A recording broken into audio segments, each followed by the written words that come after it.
Distance is all about maximizing our rotational velocity with the golf club. That's also known as the kinematic sequence. When we look at long drivers and the best players in the world, they tend to generate energy very much in the same way.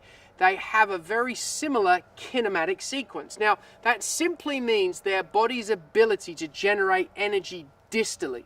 So what happens is, as the golfer turns back in the backswing and they load into their trail side and then the club travels to the top of the backswing, there is a very distinct sequence to that.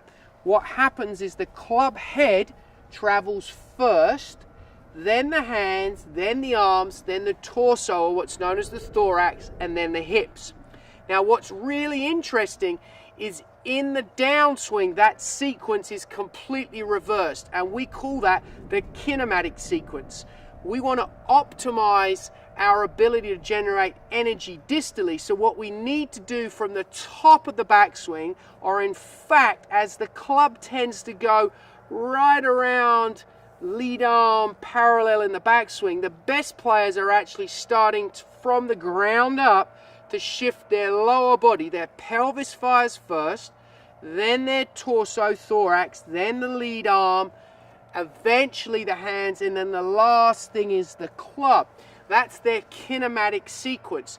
They're transferring energy as their lower body fires. As it decelerates, then the torso speeds up. As the torso decelerates, the lead arm speeds up, and eventually as the lead arm decelerates, now the club head slings through into impact. It's a bit like a bullwhip. You're transferring the energy from the inside to the outside, and that's how the kinematic sequence works. So when you want to hit the ball as far as possible, your goal is to optimize your kinematic sequence and get that pelvis first, then the torso, then the lead arm, and then the golf club. A couple of simple ways to do it. You can turn the club upside down. When we take away the striking component and actually having to square the club face, it's much easier to get the right speed.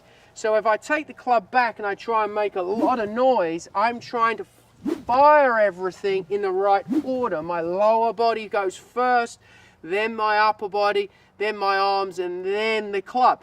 Really simple way to get that feel is also what we call a step drill, where I start with the club in front of me, I turn back, and then I step forwards to where I'm getting my upper body and arms are working up as my lower body is leading and going forwards. That gets that really dynamic motion. We want our body to work in that order so that we can optimize our kinematic sequence.